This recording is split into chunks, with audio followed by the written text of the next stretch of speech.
a empezar a grabar, que siempre se me olvida grabar, perdón, siempre se me olvida, pero bueno. Recuerden que esta es la actividad del web que tienen que hacer. Me pasa muchas veces que hay gente que me manda los trabajos y me empieza a responder estas preguntas.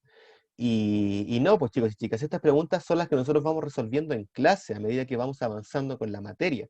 Lo que ustedes deben hacer es la actividad que se encuentra siempre al final de esta unidad, ¿cierto? Y, por ejemplo, no sé, pues acá ustedes tienen que escribir. También me dicen, profe, es que a veces no puedo escribir en este cuadro, ¿cierto? Es súper fácil, chiquillos. Siempre que están en un PPT, usted tiene que colocar insertar, y colocan acá en esta opción de insertar, colocan cuadro de texto. Entonces tú apretas la opción cuadro de texto, haces un cuadradito acá, y colocas beneficios de la salud. Por ejemplo, beneficios de la salud, estoy escribiendo muy gigante, vamos a colocarlo con un tamaño, no sé, 6. Beneficios de la salud, chuta, ahí sí. Entonces completa la siguiente tabla con beneficios y problemas existentes dentro de tu región utilizando los criterios señalados en las imágenes. Bien, entonces, por ejemplo, ¿qué beneficios colocaría en la salud? Yo colocaría que mucha gente tiene acceso, no, perdón, de que existen salud pública, con acento en la U, y privada, ¿ya? Eso yo lo considero que es un beneficio, porque así gente que quizás, que la salud sea pública y privada, permite de que haya muchos hospitales, muchas clínicas en diferentes partes del país, ¿cierto? Vamos, que si tú buscas en Google Maps cerca de tu casa, por supuesto que vas a encontrar muchos centros de salud muy cercanos, ¿cierto? Muchas clínicas, muchos lugares donde atenderte. Entonces, que la salud sea pública y a la vez privada, yo lo considero algo bueno. Ahora bien, un problema que también puede desprenderse, no, estos son los comentarios, me equivoqué. De nuevo, insertar, ¿cierto? Cuadro de texto. Ahora, un problema que podría ser es que no, muy grande, de nuevo, es que no, no todos tienen acceso a la salud privada, ¿cierto? Como que la salud en Chile funciona bien, ¿cierto? Siempre y cuando uno tenga dinero. Entonces, ese es un gran problema también que tenemos en esta perspectiva de las políticas de la salud, sobre todo en nuestra región y en las diferentes regiones también. Con educación podría pasar algo parecido, con empleo hay que analizarlo, ¿cierto? Con la conectividad, Santiago, yo creo que Santiago no tiene problema con la conectividad, pero ¿qué pasa, por ejemplo, con Futaleufú? ¿Qué pasa, por ejemplo, con Coyhaique, donde sí existen grandes problemas de conectividad, ¿cierto? Entonces ahí usted tiene que hacer esta actividad y yo creo que se les va a dar bastante bien y yo creo que es bastante cortita, ¿cierto? Y bien, dicho eso, entonces vamos a comenzar con la clase del día de hoy. Nosotros nos quedamos acá. Eh, bien, ¿está todo bien, cierto? ¿Está todo correcto, chicos y chicas? ¿Me escuchan bien, cierto? ¿No hay ningún problema con eso? En el chat, por favor, que alguien me comunique si me escucho bien, si me escucho claro, ¿todo bien? ¿Aló? Sí se escucha. Muchas gracias, Matilda. Perfecto, ya. Entonces ahora con esto ya seguimos. Bien, sí se escucha, me dice la Javiera. Perfecto, muchas gracias, Javiera. Entonces ahora lo que vamos a analizar, ¿cierto? Es este concepto. Ya estoy grabando ya, Javiera, muchas gracias por recordármelo, siempre se me olvida.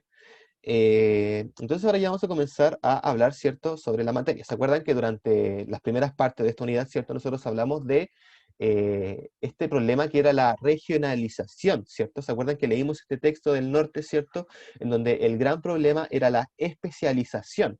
¿Y se acuerdan que la especialización significaba que las regiones se especializan, valga la redundancia, en una cierta actividad económica? Por ejemplo, Pomaire vende greda, se especializa en greda. En Magallanes tienen gas, se especializan en el gas. Santiago tiene el comercio, se especializa en el comercio. Valparaíso tiene barcos, se especializa en los barcos, ¿cierto?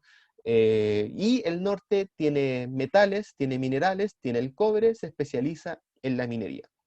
Y entonces, esta forma de distribuir las actividades económicas había generado, ¿cierto?, que Chile haya quedado hipotecado a dependencia de las actividades de extracción primaria, es decir, había quedado hipotecado al cobre, ¿cierto? Entonces esto igual generaba un problema a largo plazo, ¿cierto? Porque de alguna forma, si el cobre bajaba, toda la economía chilena se veía afectada. Cuando intentábamos invertir en algún rubro y nos iba mal, el cobre tenía que pagar esos problemas que nos habían causado nuestras inversiones. Entonces, lo que se proponía en el texto, ¿cierto?, para Chile, era una economía mucho más de carácter circular. ¿Se acuerdan de eso que yo les explicaba, cierto? De que había alguien que, por ejemplo, extraía la madera, después alguien que transportaba la madera, alguien que fabricaba muebles y después alguien que vendía los muebles, ¿cierto? Una economía que estuviera mucho más diversificada con el trabajo laboral, ¿cierto? Que no estuviera literalmente dedicada a la extracción de madera y listo, y punto, ¿cierto? Había que haber muchos más sectores de trabajo más divididos y que se complementaran. Eso era súper importante, diversificada y complementaria, una economía de carácter circular y también siempre, o sea, no siempre, pero lo ideal era que que fuese amigable con el medio ambiente. ¿Se acuerdan de eso? Entonces, bien, eso fue lo que vimos en la otra clase, ¿cierto? Respondimos estas preguntas, pero todo esto, lo que nosotros vimos era economía, era política. Ahora nosotros vamos a hablar de lo social. ¿Se acuerdan que siempre se los voy a repetir que la historia se divide en 4 grandes pilares, ¿cierto? La economía, la sociedad, la cultura y la política, ¿ya? Entonces ahora nos toca hablar un poco de lo social, ¿cierto? Y para esto vamos a comenzar con la definición de un concepto, ¿ya? ¿Qué concepto? Es la demografía. Antes de comenzar con esta definición, ¿alguien tiene alguna idea, alguna teoría de lo que podría significar la palabra demografía? ¿No? ¿Nadie? Bueno, me lo imaginé, la verdad, me lo imaginé. Bien, entonces vamos a comenzar con esta definición. Chicos y chicas, si no quieren hablar o si les da vergüenza hablar, también siempre pueden utilizar el chat, ¿ya? Por favor, para que se haga mucho más eh, y didáctico y también intercambiable esta clase, ¿ya? Entonces comenzamos. El concepto de demografía. Las Naciones Unidas, en su diccionario demográfico multilingüe, plantea que la demografía es la ciencia que tiene por objeto el estudio de las poblaciones humanas, tratando desde un punto de vista principalmente cuantitativo, su dimensión, su estructura, su evolución y sus características generales. ¿Qué significa que algo sea cuantitativo, chicos y chicas? ¿Qué significa que algo sea cuantitativo?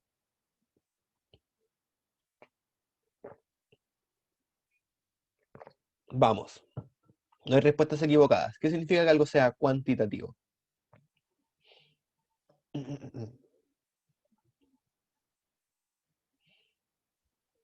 ¿Qué significa que algo sea cuantitativo? ¿No? ¿Nadie? ¿Tiene que ver con la cantidad? ¿Tiene relación con la cantidad? Ya, bien, correcto. Sí, efectivamente. Cuando algo es cuantitativo, quiere decir que tiene una característica que es contable, ¿cierto? Que se puede contar. Que es decir, que yo puedo decir que esto vale 1, vale 2, vale 3, vale 4, vale 5, etcétera, ¿cierto? Hasta el infinito. Entonces, eso significa que algo sea cuantitativo. Por ejemplo, yo empiezo. ¿La edad de una persona es algo cuantitativo? ¿Sí o no? Sí. Sí, ¿cierto? Aquí me van a funar por decir esto, pero ¿el sexo de una persona es algo cuantitativo? Pero, profe, ¿cómo se atreve? No, pero solamente el sexo, no estoy hablando del género. ¿El sexo es algo cuantitativo? Sí, ¿cierto? Porque hombre o mujer, ¿sí? O sea, hay algunos casos, No, profe, ¿cómo que un helicóptero de combate T-99 no es ya, un género? pero se entiende la idea, ¿ya? Bien, sigamos, para que vayan viendo que no es algo funable, sigamos. Esta es una definición limitativa, pues hay autores que entienden que la demografía debe ampliar su objeto con la inclusión de elementos cualitativos de las poblaciones humanas. El concepto generalmente aceptado hoy, esta es la definición, ¿cierto? Es que la demografía abarca el estudio de los cambios de población en sus contextos biológicos y también sociales. Entonces, si cuantitativo significa que lo que se puede contabilizar, ¿qué significa que algo sea cualitativo, chicos y chicas? ¿Qué se funa aquí? ¿Qué significa que algo sea cualitativo entonces? Si cuantitativo te quiere decir que se podía contabilizar, ¿cierto? ¿Qué significa que algo sea cualitativo? Si el sexo, si la edad son características cuantitativas, Es como una cualidad, profe. una cualidad, correcto. Fernanda nos dice que es algo relacionado con la calidad, correcto, ¿cierto? Es algo que no se puede contabilizar, pero que existe en gran cantidad de la población y no existe de forma uniforme, ¿cierto? No existe, no está establecido para todos, sino que está de forma, alguien puede ser más, alguien puede ser menos, alguien puede tener... Alguien puede ser fanático extremo, alguien puede ser fanático pero no tanto, alguien puede ser, qué sé yo, le gusta pero no se siente atraído, etcétera. Puede ser algo que está, es algo netamente personal, ¿cierto? Entonces, ahí sí entra en juego el género, ¿cierto? La identidad, ¿cierto? Ahí eso ya es diferente. El sexo tiene que ver más que nada con los rasgos biológicos de una persona, ¿cierto? Con los, ¿cómo se llaman esto? Con los aparatos reproductores que ellos tengan, que ellos presenten, ¿cierto? Pero la identidad de género, ¿cierto? Con la cual tú te sientes identificado, es algo netamente personal y es algo difícil también de cuantificar, ¿cierto? Es algo porque ¿quién tiene una regla para definir qué tan hombre es un hombre, qué tan mujer es una mujer, etcétera? Eso es imposible medirlo, chicos. No obstante, que sea imposible medirlo, no quiere decir que no tenga que estar considerado dentro de los estudios de la demografía. ¿Me entienden? Entonces, por eso que hoy en día la demografía se entiende tanto desde lo biológico como desde lo social. Entonces, por lo tanto, se puede decir que la demografía es una ciencia cuyo objeto es el hombre, mira qué funable, es el hombre y las mujeres, por supuesto, el hombre en un contexto grande, ¿cierto? Considerando en la totalidad de los aspectos de su realidad, como miembro de una comunidad a la que ingresa por el solo hecho de nacer y de la que se retira cuando muere. Esta realidad tiene diferentes ángulos. El hombre objeto de la demografía es un ser vivo y complejo. Esto implica que es un ser social, político, histórico, económico y moral. ¿Sí? En este sentido, puede decirse que la demografía es una ciencia antropológica, porque estudia al ser humano, pero no un capítulo de la antropología, pues considera al hombre en colectividad y no de forma individual como así lo hace la antropología. Entonces, estamos claros que estamos hablando de colectivos, ¿cierto? Pero de colectivos bastante diversos y de estudios bastante diversos. Por ejemplo, un ejemplo mucho más básico. Podríamos decir que, por ejemplo, yo soy dueño de un estadio de fútbol, ¿ya? Soy dueño de un estadio de fútbol y me interesa saber cuánta gente es del Colo y cuánta gente es de la U. Eso es cuantitativo, ¿cierto? Porque erís del Colo o erís de la U. Bueno, puede ser de otro equipo, ¿ya? Pero me interesa más que nada este grupo de población. Si erís del Colo Colo, Colo, eterno campeón. aguante el Colo eterno campeón, yo por dos, opino lo mismo. Pero eso es, pero ahora bien, eso sería lo cuantitativo, ¿cierto? Saber cuánta gente es del Colo y cuánta gente es de la U. Pero, por ejemplo, la cosa se vuelve más compleja si yo digo cuánta gente va al estadio, cuánta gente consume las camisetas del equipo, cuánta gente se considera del Colo, pero aún todavía lo está pensando, cuánta gente se considera de la U, pero después se cambió al Colo, etcétera. Las variables cualitativas pueden ser muchas, pero siempre igual deben estar siendo consideradas, sobre todo para mi interés económico. A mí como dueño del estadio me interesa qué tan del Colo eres tú o qué tan de la U eres tú, ¿me entendís? Porque así quizás yo puedo persuadirte para que igual vayas al estadio del Colo o para que igual vayas al estadio de la U. Bueno, ahí se produce una paradoja espacio-tiempo, ¿cierto? Pero bueno, siguiendo entonces con el estudio para que vayan viendo la diferencia entre lo que es lo cuantitativo y lo cualitativo. Bien, entonces, para que nos vaya quedando más claro, veamos estudios, profe, déjese tanto de definiciones y vayamos a los números. ¿Qué nos dicen los números? Veamos los números. Este gráfico, no, este no es un gráfico, esta es una tabla, ¿ya? Esta tabla que tenemos acá nos muestra la población de gente, nos muestra la población según los rangos de edad, ¿cierto? Pero según en porcentajes, ¿ok? Nos muestra porcentajes y nos muestra cuánta gente existe en Chile según las edades. Medir la edad, ¿es algo cuantitativo o es algo cualitativo? Partamos por esa base. ¿La edad es algo cuantitativo o cualitativo? Veamos qué dice el chat. Nadie está hablando en el chat. Ahí habla alguien. Es algo cuantitativo. Correcto, Vicente.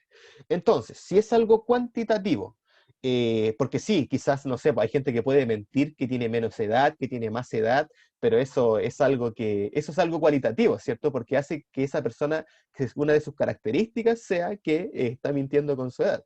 No obstante, la verdad es una, ¿cierto? Y es que uno tiene la edad que tiene considerada desde el día que nace, ¿cierto?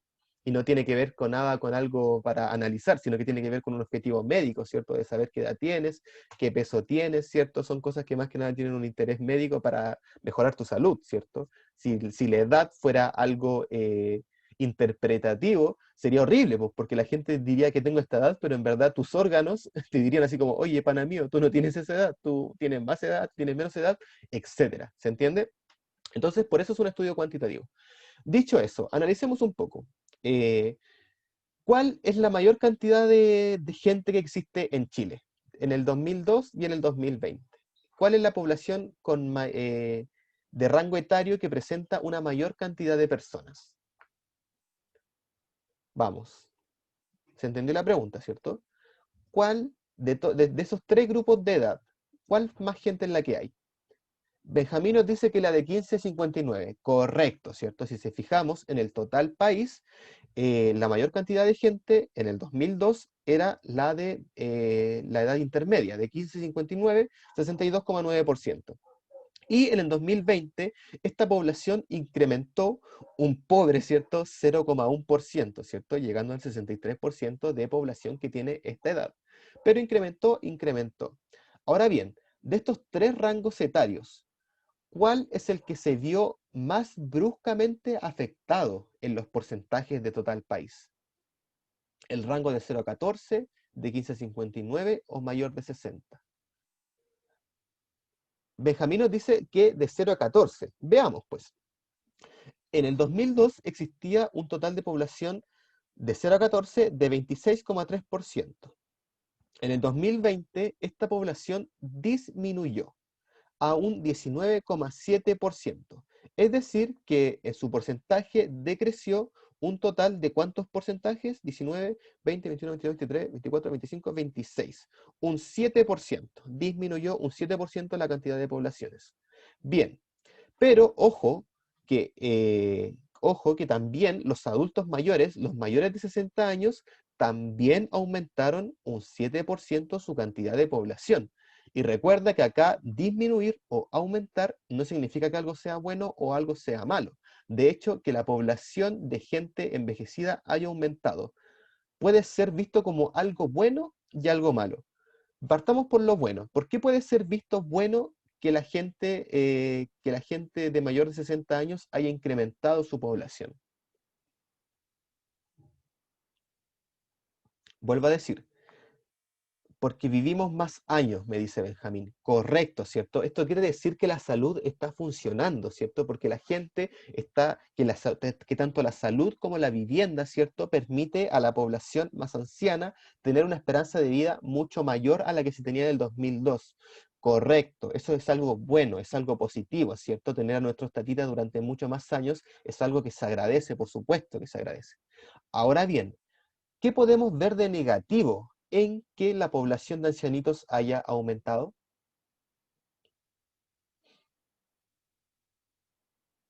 Desde el punto de vista netamente económico, ¿ya? Va a ser más cruel, pero qué, qué de negativo le podemos ver a que la tasa de gente más anciana que haya aumentado? Que nuestro país está envejeciendo, ¿cierto? Y recuerden que la gente de 0 a 14 años y la gente de mayor de 60 años, en su mayoría, ¿cierto? No trabajan, ¿ya? O sea que no están generando ingresos, no están generando economía. Entonces, por lo tanto, la gente de 0 a 14 años, y bueno, en verdad yo diría que de 0 a 22 más o menos, ¿cierto? No está generando ingresos económicos. Por lo tanto, lo que nos queda es que la gente de 29 a los 59 años se encarga de mantener a la gente que no puede mantenerse, ¿cierto? Que es la gente de 60 y la gente de 0 a 14 años, por razones, por supuesto, que son sentido común, ¿cierto? De que esta gente no trabaje. No obstante, Si yo, por ejemplo, lo pensara más fríamente, ¿cierto? Podría decir de que si la población de gente ancianita que está aumentando, está aumentando, eso quiere decir que la salud también está creciendo. Entonces yo voy a seguir invirtiendo en salud con el objetivo de que, no obligado, ¿cierto? Pero sí voluntario, la gente que sea mayor de 60 años siga trabajando, ¿cierto? Siga tratando de generar ingresos económicos.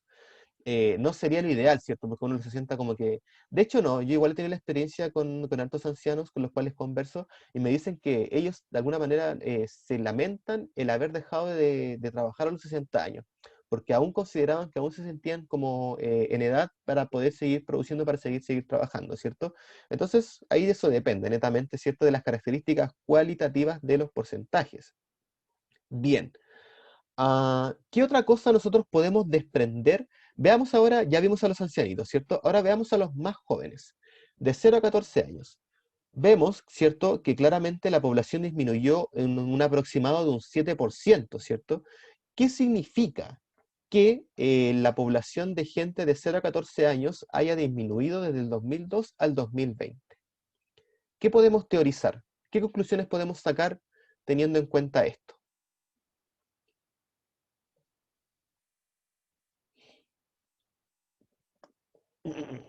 ¿Qué podemos decir? Vamos, vamos, piensen. Si la población de gente, si disminuye la población de 0 a 14 años del 2002 al 2020, ¿qué significa eso? ¿Qué significa?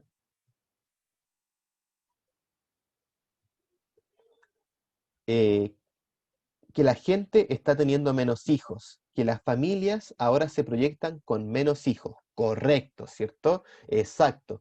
Y que la gente esté teniendo menos hijos. ¿Es algo bueno o es algo malo? Depende de cómo uno quiera verlo, ¿cierto? Pero económicamente hablando, ¿es bueno o es malo que la gente esté teniendo menos hijos? También depende, ¿cierto? Yo creo que eso es algo... ¿De qué depende de que la gente tenga menos o más hijos? De que quizás la gente, al tener mayor cantidad de estudios, al tener una educación sexual quizás no tan formada, pero ya mucho mejor que la que tenía la gente en el siglo XX, ¿cierto? Depende, exacto, Benjamín, de sus ingresos económicos, ¿cierto? La gente se está dando cuenta que es más o menos caro mantener un hijo, ¿cierto? Y mantener 10, 20 hijos de manera como lo hacían en el siglo XX y de forma bien, ¿cierto? Es complicadísimo. Es inimaginable para una persona que vive con el sueldo mínimo en Chile. Entonces, por lo tanto, la gente posterga esta etapa de la vida, que podríamos decirlo de alguna forma, que es el tener hijos, ¿cierto? Entonces, por lo tanto, ¿qué ocurre? Que la tasa de crecimiento de este rango etario va disminuyendo. Ok, correcto. Eso también podría ser visto como algo bueno, ¿cierto? Porque la gente le está dando mayor prioridad al trabajo, ¿cierto? A producir economía, ¿cierto? Que a el hecho de tener hijos. Ya, eso también podría ser visto como algo bueno, pero también puede ser malo siempre y cuando el país envejezca demasiado y los jóvenes ya no puedan mantener a los ancianos que han ido aumentando con el paso de los años. ¿Se entiende? Es algo súper que puede ser bueno o puede ser malo. Por eso es que hay que aplicar políticas para incrementar o decrecer ciertas cosas. Por ejemplo, en China estaban teniendo muchos hijos. Eso quiere decir que la calidad de vida estaba tan buena que te permitía tener bastantes hijos, ¿cierto? Entonces, por lo tanto, ¿qué pasó? Los chinos tuvieron que aplicar una política que impedía a las familias tener más de 2 hijos. Creo que ahora está en uno. Creo que ahora solamente los chinos pueden tener solamente un hijo, porque ya eran demasiados. Entonces, ya el tema del territorio se hacía inhabitable. Entonces, ellos tenían ese problema. Pero, por ejemplo, está pasando, por ejemplo, en Japón, que no tenían hijos, la gente ya no estaba teniendo hijos. Entonces, Japón tuvo que empezar a implementar políticas que quisieran que los jóvenes, ¿cierto?, se atrevieran a tener más hijos, ¿cierto? Porque Japón se estaba quedando con puros ancianos. Entonces, es importante también que nazcan más hijos para que se pueda de alguna manera completar un ciclo, ¿se entiende? Me dice mi papá que en China lo hicieron para regular la economía. Eh, no tengo mucho tema sobre eso para regular la economía. En ese caso, es que claro, la sobrepoblación también te genera quizás ¿cómo decirlo? Una fuga económica considerable, ¿cierto? Al tener una cantidad de hijos considerable, me imagino que debe haber una fuga económica también de ingresos bastante considerable. Entonces, claro, son problemas que tiene este país, ¿cierto? Que tenía mucha población, pero también está el caso inverso en el cual existe muy poca población, porque no iba a haber trabajo para toda la fuerza laboral. Ah, perfecto, perfecto, perfecto. Entonces, claro, ocurre que al tener una cantidad de hijos bastante considerable, ya no iban a tener trabajo, entonces iban a tener ¿qué va a pasar entonces en ese caso? Si hay mucha población y no se puede satisfacer la cantidad de empleos para ellos, ¿qué va a ocurrir? Por supuesto que va a haber grandes tasas de desempleo o de desocupación, lo cual también significa un problema para la población. Pero antes de seguir, de hecho, vamos a ver a continuación ahora un gráfico de desempleos en Chile. ¿Ya? Pero antes, para cerrar con esto, eh, todo lo que hemos conversado, todo lo que ustedes han teorizado, lo que hemos visto en el chat, lo que me han dicho, lo hemos teorizado a raíz de números. Nosotros vimos esta tabla, ¿cierto? Y empezamos a sacar conclusiones. Entonces, y estas conclusiones tienen un carácter cualitativo, ¿cierto? Entonces, a partir de lo cuantitativo, nosotros también podemos empezar a teorizar, podemos proponer problemas, podemos proponer medidas económicas, podemos proponer variadas cosas solamente teorizando a partir de estos números que nos otorgó esta tabla de rangos etarios. Eso es lo que me interesa, igual que ustedes también un poco rescaten de todo esto. Bien, seguimos. Entonces, dicho esto, vamos ahora con este gráfico, el cual nos muestra la tasa de desocupación en porcentaje también, ¿cierto? En regiones y también en el total del país, ¿cierto? Entonces, el otro era una tabla, esto ya es netamente un gráfico, ¿cierto? Y lo primero que uno tiene que hacer a la hora de analizar un gráfico es ver la simbología. Entonces tenemos la simbología acá, son dos términos, entonces no es tan difícil. Tenemos que las barritas, ¿cierto? Nos muestran la tasa de desocupación a nivel regional. Ok, Arica, Tarapacá, Metropolitano, Higgins, correcto. Y la línea que cruza, ¿cierto?, todo el gráfico, nos muestra el total nacional, es decir, la media, por así decirlo, ¿cierto? El bien y el mal, lo bueno y lo malo, donde deberíamos estar, donde no deberían estar, etcétera, ¿cierto? Esa es la media, es el punto medio. Y, por lo tanto, desde ahí se rige un poco la tasa de desocupación o de desempleo. Y, por ejemplo, ¿qué regiones presentan un bajo nivel de desempleo?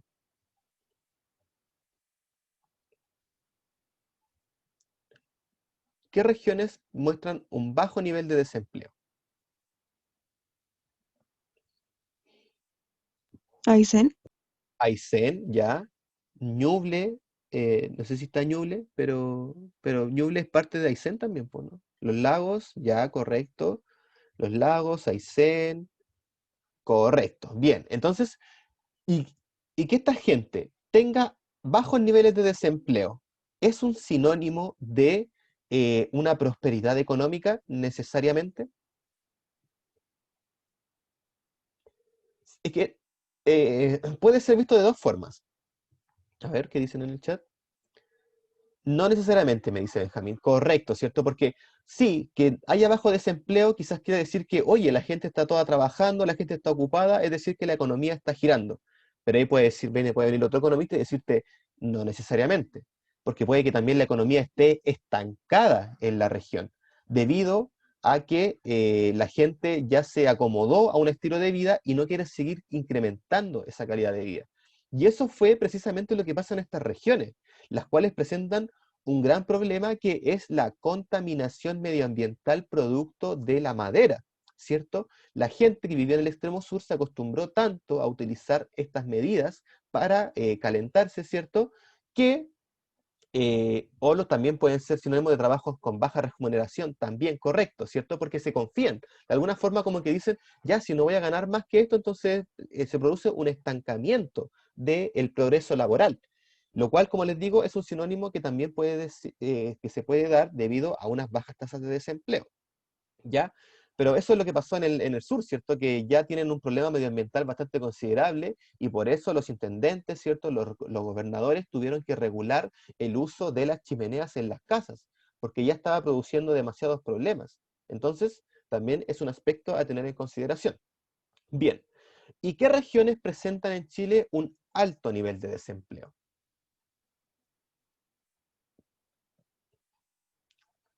Coquimbo. Coquimbo, ya. ¿Cuál más? Aparte de Coquimbo. Tarapacá, correcto, ¿cierto? Coquimbo, Tarapacá, la Biobío, que también está más cercano, ¿cierto? Y estas altas tasas de nivel de desempleo.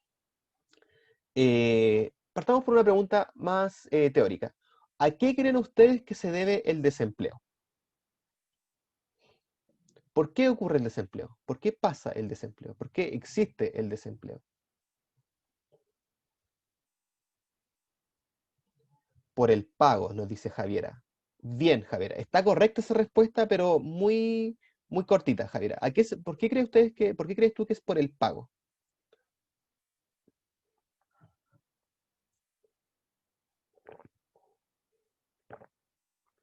¿A qué te refieres que es por el pago, Javiera?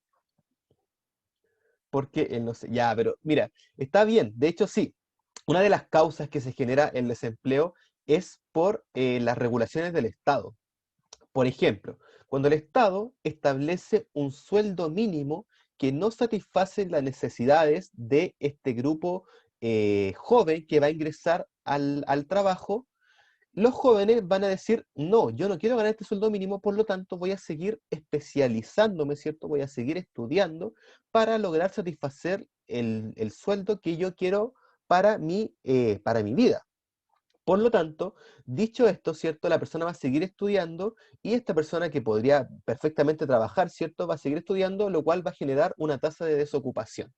Súper importante eso tenerlo en consideración, ¿cierto? Que también el Estado, al regular sueldos mínimos, al regular leyes laborales, también puede incrementar o incrementar o disminuir las tasas de desempleo.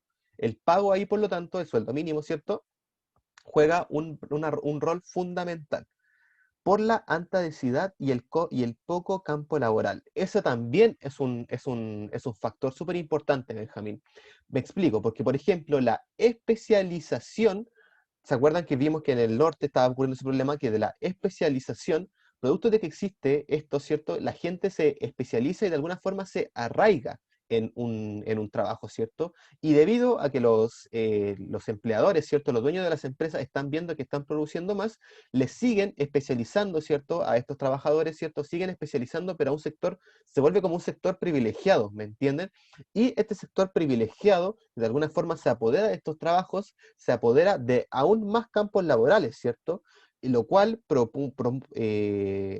propicia que estos jóvenes que están ingresando a trabajar sin experiencia laboral, ¿cierto? No sean contratados y sean de alguna forma relegados a un segundo campo, ¿cierto? Y van a ser siempre más priorizados la gente que tenga mayor experiencia laboral, debido a que se especializaron y debido a que los mismos empleadores priorizan a esta gente, ¿cierto? Debido a este problema de la especialización.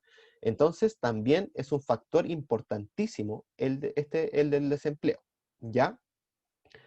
Eso, principalmente con las tasas de desempleo. Las medidas para disminuir los desempleos varían bastante dependiendo del contexto, ¿cierto? Pero, por ejemplo, Coquimbo presenta altos niveles de desempleo por lo que les estoy contando, ¿cierto? Debido a que se especializó en un cierto sector económico. Entonces, ah, es por eso más técnicos que universitarios, sí, también puede ser una muy buena medida, ¿cierto? El generar una fuerza laboral, ¿cierto? Que sea capaz de empezar a trabajar desde más temprana edad, ¿cierto?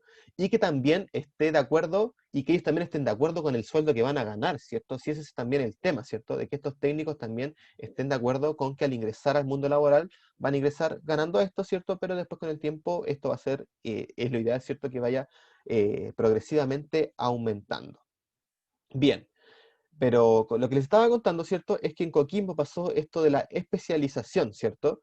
Y entonces una medida también económica para dejar de incrementar el desempleo sería, ¿cierto?, de que existe una economía más de carácter complementaria. Aquí me explico, ¿cierto? De que ya se deje de priorizar la extracción de materias primas y que también se priorice el traslado o la manufactura de productos terminados relacionados con esta especialización, ¿cierto? Que los jóvenes que están surgiendo de estos campos laborales se dejen de ir a las mineras, ¿cierto? Se dejen de irse por la vía más fácil, por así decirlo, y la más difícil a la vez, la que genera más desocupación, ¿cierto? Y que empiecen a promover nuevas formas de poder implementar estas ventajas comparativas, que son la minería, ¿cierto?, en otros rubros, en otros campos laborales, ¿cierto? Y de forma también de que también se beneficie la gran empresa de la minería, ¿cierto? Este ejemplo puede traspolar lo que les dije yo, pues, ¿cierto? ¿Se acuerdan cuando les dije que la señora vendía muebles, ¿cierto? Y que de ahí AliExpress, ¿cierto?, una multinacional, compró estos muebles para venderlos en su página web. Es lo mismo, ¿cierto? Que existe una clase de economía complementaria entre las grandes y las pequeñas empresas. Eso también sería una muy buena medida y es la que se está proponiendo en los países más desarrollados, ¿cierto?, para eliminar el desempleo y la desocupación. Dicho esto, chicos y chicas, vamos a seguir viendo gráficos, vamos a seguir analizando todo esto, así que no se preocupen, vamos a seguir teorizando. Pero dicho esto, yo ya me tengo que despedir, se acabó la clase. Voy a sacar un pantallazo a la lista para... porque queda menos de un minuto. Lo guardo acá, y el querido octavo B. Ya. Dicho esto, chicos y chicas, me despido. Recuerden que tienen hasta el domingo 22 de esta semana, es decir, tienen hasta este domingo, 22 de noviembre, para realizar el webquest número 1 de esta hermosa unidad que es la regionalización y los desafíos de Chile en el territorio. ¿Ya? Que tengan lindo fin de semana, que su familia esté muy bien y yo me despido.